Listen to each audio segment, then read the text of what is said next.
welcome, this is M-Dog, and we are once again playing a little Rust. And what I thought I'd do here is, as you see our metal base here in the middle of our fort, I thought I'd just show you a little bit of some of the areas in this game that are particularly good for resources. Now I'm going to refer to some places, and then at the end I'll just bring up a Rust map, and we'll look at that briefly so that I can sort of show you where we've been. But currently the base that the group I'm with have built is in French Valley. So one of the nice things about French Valley is as you look around here, you see there are lots of resources available. Another thing that is nice is there are zombies and crates nearby, and those are kind of the three things you want to make sure of. Resources, including the stone and the wood, as well as animals, are going to be key to just even being able to start out.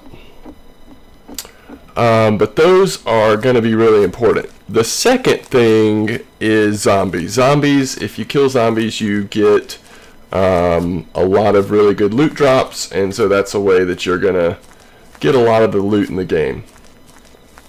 So the third thing, of course, is crates, and crates, according to which type of crate is, drop specific types of loot, and you have a better chance, I think, of getting some things in those crates. Now, the loot tables are going to be way off on this server that I'm playing on here compared to if you're playing on a general server. This is a server where military weapons and gear are rare.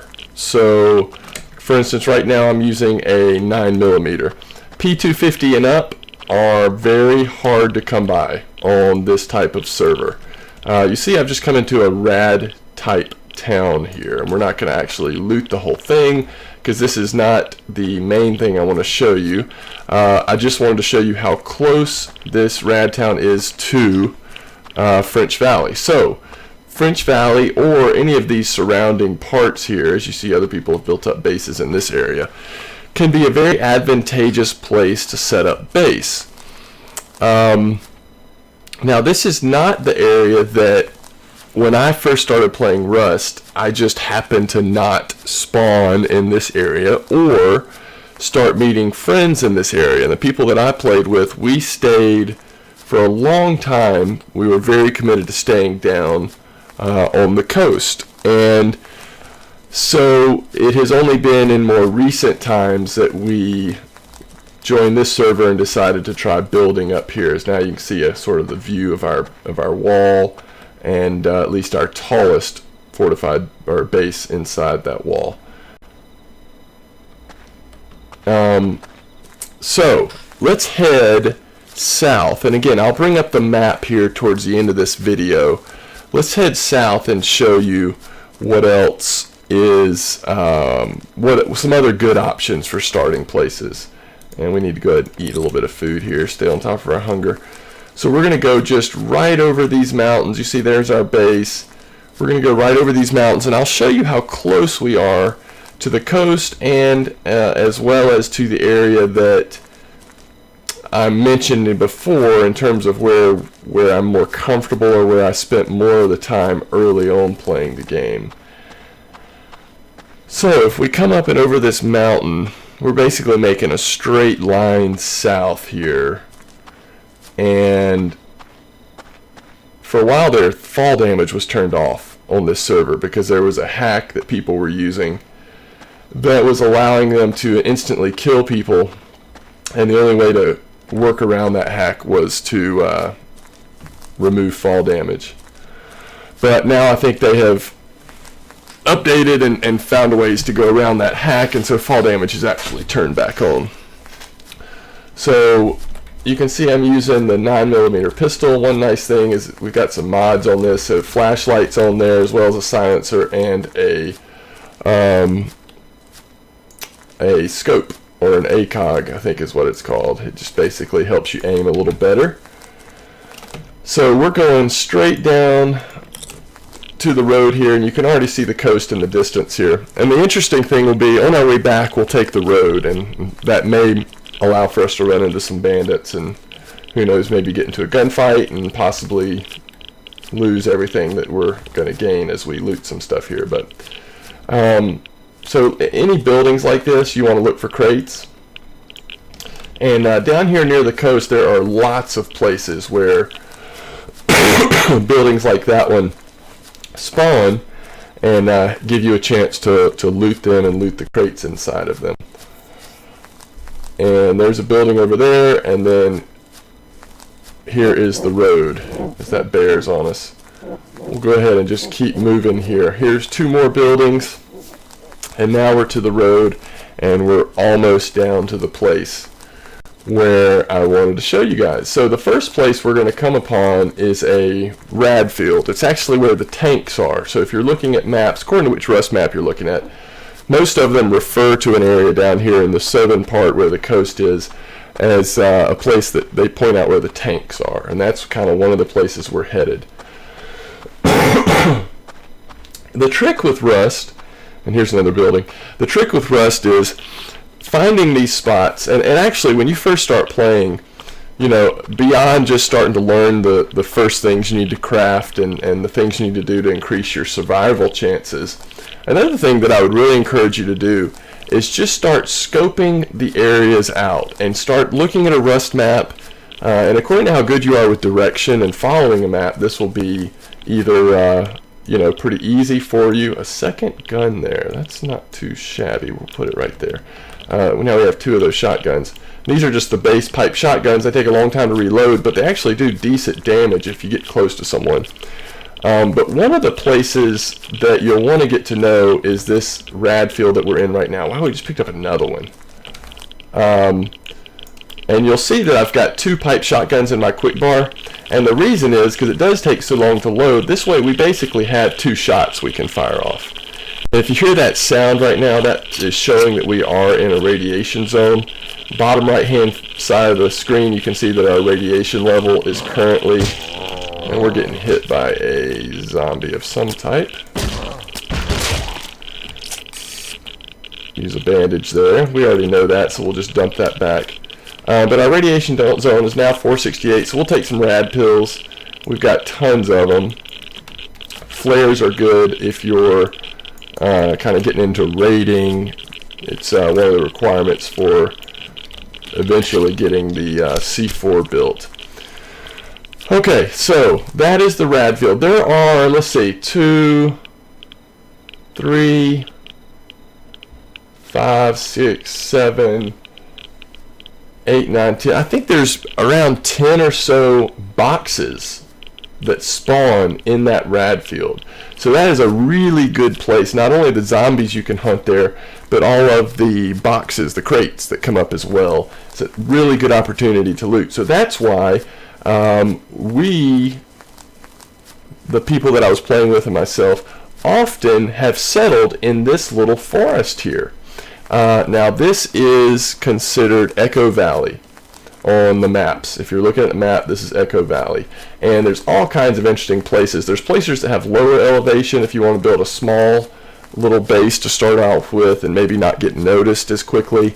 But the other thing that Ecko Valley has going for it is not only how close it is to the Rad Field, but how close it is to a decent amount of resources that are right here in this forest. As you see, there's some stone, there's some wood, and then there's also a neat little place up here. There aren't any resources or anything, and the downside to being up here is that you do have to run a little further. But we have definitely taken advantage of all of this area up in here. It's right on the coast, but it's up into some rocky area. There's some trees up there as well. But that's not a bad place to build if you're just willing to run a little further to come down and get some stuff. Of course, a lot of people will build, especially starter shacks or small places up around the rocks or in places where they think people won't notice.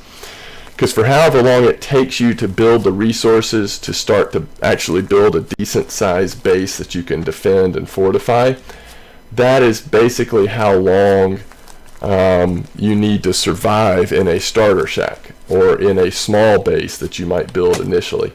So here I'm showing you, in case you're not familiar, you do all of these rocks and these wood piles that we've been passing. We could have been gathering those. See how that gave us sulfur ore, which becomes sulfur in a furnace, metal ore, which becomes metal fragments in a furnace, and we also got some stones, which you use for things in early game, really at some point, other than making, you know, bow or arrows, you don't need stone a whole lot once you get to mid game.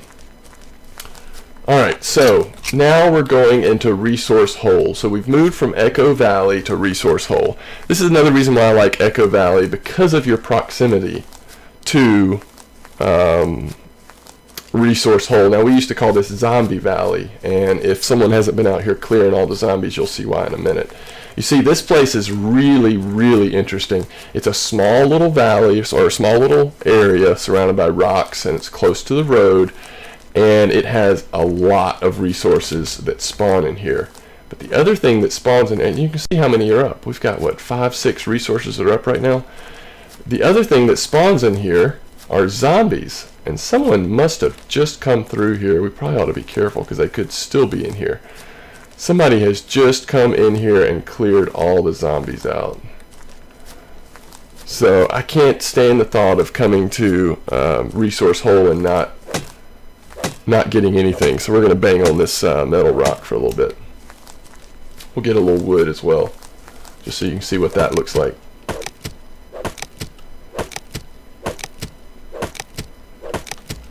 So, you know, really what I want to do in making this video is just show you a little bit of what you need to do to start learning this map.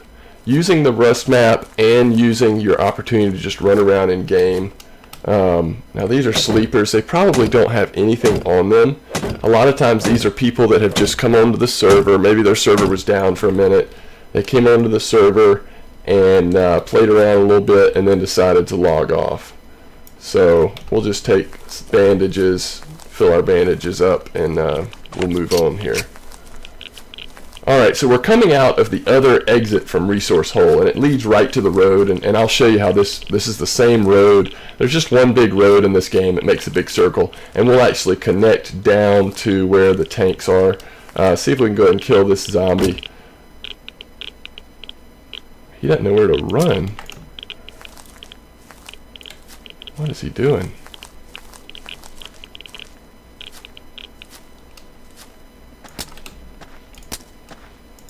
Getting a little bit of lag here, and it may be because I'm recording and playing at the same time. That doesn't usually happen to me, but there's a nice, pretty tall base there. Doesn't usually happen to me, but with the fact that this game Rust is still in alpha, there are times where I think it isn't optimized very well, especially as more buildings go up on a server. We've noticed that the lag starts to increase. And I've been editing a movie in Movie Maker, so I'm putting that together so that my computer's doing a lot of things at the same time, including trying to make this game run. So let's try to aim for his chest since the lag, he's kind of jerking around a little bit. So we got a leather helmet, and because of the nature of this server, the Oxide server or rare military weapons server, whatever it is, for whatever reason the loot tables are just weird. You end up with a ton of leather gear. As you can see, I'm wearing all leather, although I do have a cloth chest on, and the only reason I have that cloth chest on is that's the thing that the group I run with currently, that's sort of the uniform we're using so that we can quickly recognize each other in firefights.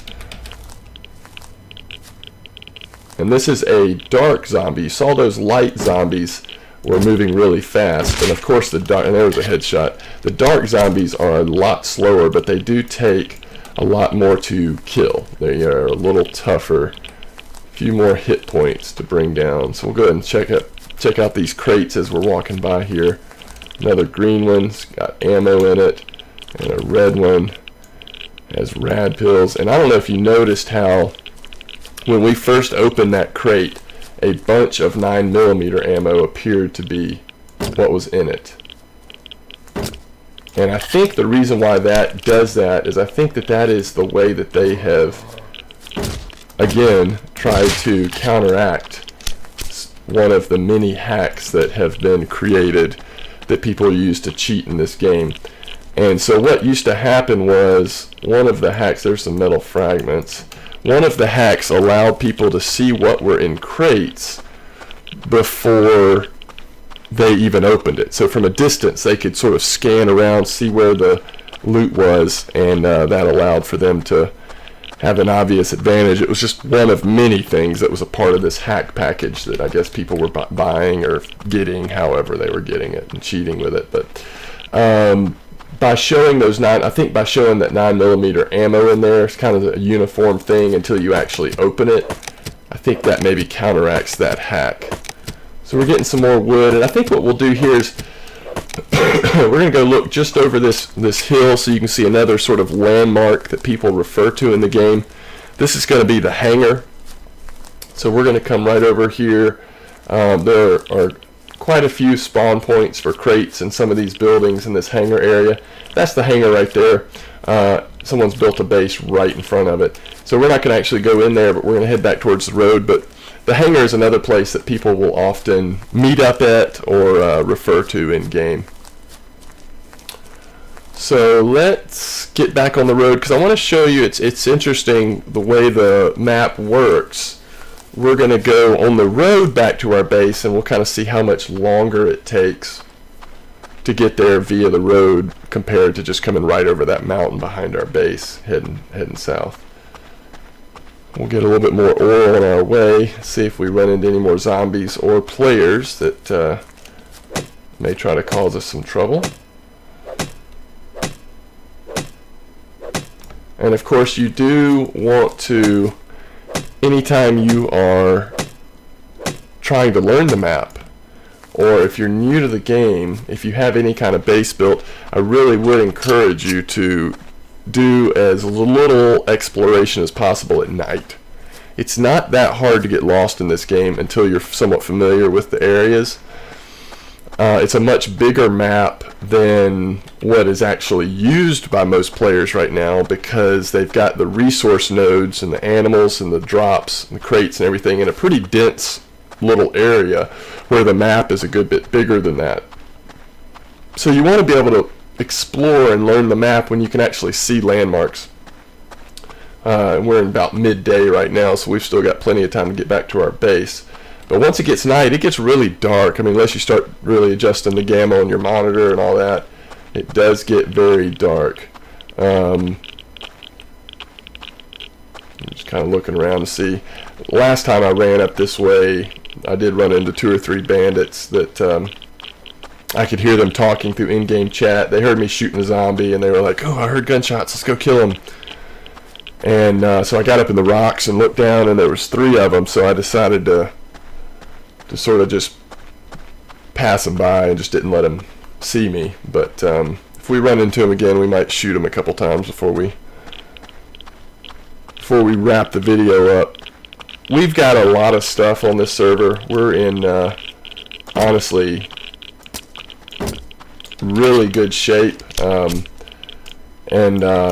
it's one of the problems that I have with the game right now. It feels like either you get into a group and you become so dominant that it feels like there's not much danger anymore. Like for instance, if we were to die right here, we have so many resources, so much gear, so many weapons and everything back at our base that it just wouldn't matter that much. So it's either that extreme where you feel like there's almost no danger or reason to fear anything, or you get into the other situation and you get into a server and there are other groups that are so big, so organized that you always fear for your life, and it feels like it's hard to even get a good start on the server. And that all depends on the server population. And I heard somebody, thought it might have been a person, but it's a zombie. I've already got that, so I'm not going to worry about it. I've already learned that. We'll eat that, drink a little water, and finish gathering our food from our wolf and our animal fat. So anyway, you need that tension, you need that feeling. You know, here I am talking. This wolf is obviously, something's wrong because we're not gathering anything from it. So whatever, we'll just move on. Sometimes things get bugged. Still in alpha, early release here for Rust. So everything has not been worked out yet. Alright, so you see we're just running up the road here, and total time it probably takes about twice as long to follow the road to get all the way back to our base as it did just kind of run over those mountains that we did and come right down into the next to the hangar and right down to the coast. So here's some buildings, and again, these types of buildings, it's always worth checking in to see if there are any Whoa! Where'd he go? Alright, we'll let the naked guy be. Now, a lot of times in this game, when you run into a naked person and they can tell that you have, you know, gear on, obviously, and you've got a gun out, a lot of times they will just attack on sight. You know, he had a hatchet. I'm surprised a lot of people just start attacking, because you got to figure if you've got nothing on you, or very little, you have very little to lose. And if he were to miraculously kill me and not get blown up by our shotguns, then he would just have a lot more gear, and it'd be a quick way for him. Look at all of these resources. As we're back to French Valley now, back to our base, and you just see how many resources are out here. Alright, so what I want to do now, let's get to the inside the safety of our walls here. And then I want to show you a little bit, show you a quick picture of a Rust map that you can, and I'll show you where you can find it online. And then we'll wrap this video up. I hope this has been helpful. I just wanted to point out some of the sort of landmark areas, some of the areas where you can really do well when you're starting out, or even when you're trying to decide where you want to have a long-term base.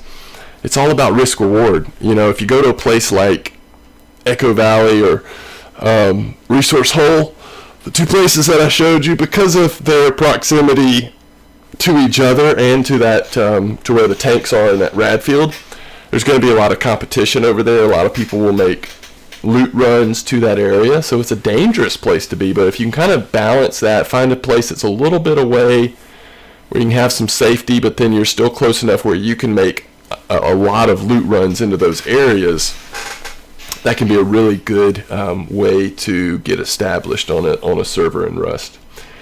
Okay, I will be right back with giving you a view of a Rust map. Alright, and welcome back. So if you can hopefully see the mouse pointer, I think you can, you'll see that right now I'm centered on French Valley. That is where our base is. That's where we started. We ran south down to this area. Civ Desert is what it's called on this map, and this is where you saw the tanks right there on the road, and this is in the radiation field. Ecko Valley, this is where I showed you the forest and some resources that were there, and talked about how that's where I early on did a lot of playing in that area. We settled there on multiple servers and really established bases there. Then we ran through Resource Hole, and Resource Hole is where there were tons of resources, and it's also where I mentioned usually there are zombies. And by the way, you know, anywhere from 5 to 10 zombies, you know, you'll find there when you go often.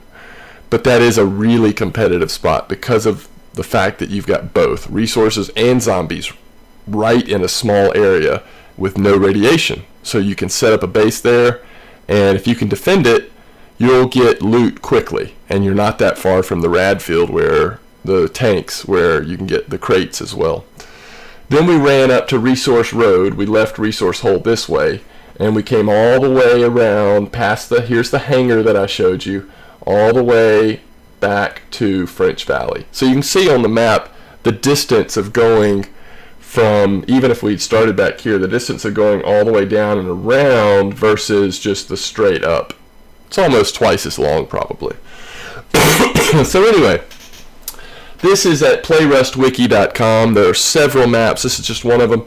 I'm not even sure this is my favorite map, but this is a good one. There's another map, though, that instead of having these pictures along the side, this is giving you, if I move my my mug here, I can show you the different ones here. Civilian Road, Big Civilian. So there's lots of Civilian Hangar, Big Rad Town over here that I'm now blocking, Desert, Hangar Factory, Hangar Abandoned House. Anyway, it's showing you some of the landmarks that you'll see, and that way that can help so you start to recognize. But you see how big this map is, and really most people are playing sort of in this area, where I'm kind of doing the mouse now. That's where the most dense population is. We have gone over, there are other spots on the map where there's lots of resources and even animals, but you're so far away from zombies or from crates, it's kind of hard. The zombie runs, the loot runs just are so long, it's difficult to get too far out right now with everything so densely condensed in the southern sort of mid part of the map. But anyway, this is just another Rust video. I hope you've enjoyed it. I think it was Dylan, if I'm right, that had requested more Rust videos, and I've been trying to think about, what would be some cool videos I could put together of Rust. Because it's hard when I'm on when a lot of people are playing. We're raiding or we're defending or, going out for resources. It's kind of difficult to make videos out of those times. There's so many people involved, and there's also a little bit of a security risk there. I don't know that the people I play with would appreciate too many videos of the inside of our base, for example, or too much information about what we have or what we don't have, where it's located, that kind of stuff. So anyway, I just haven't quite figured out long term what would be some good structure or themes for Rust videos, other than just random videos of me playing, maybe me playing by myself some, or maybe going on a raid one time or something. But I thought this might be helpful, and I hope it was. And if you have any other ideas, or if there's other things you'd like to see from Rust, just feel free to leave comments. Subscribe to my channel if you haven't already. I really appreciate that. And as always, I hope you have a great day, and try to get some more content out to you soon, whether it's Rust content or other stuff. If you're watching my channel, we're in the middle of a Season 1 of The Walking Dead sort of playthrough, so I hope you're enjoying that as well.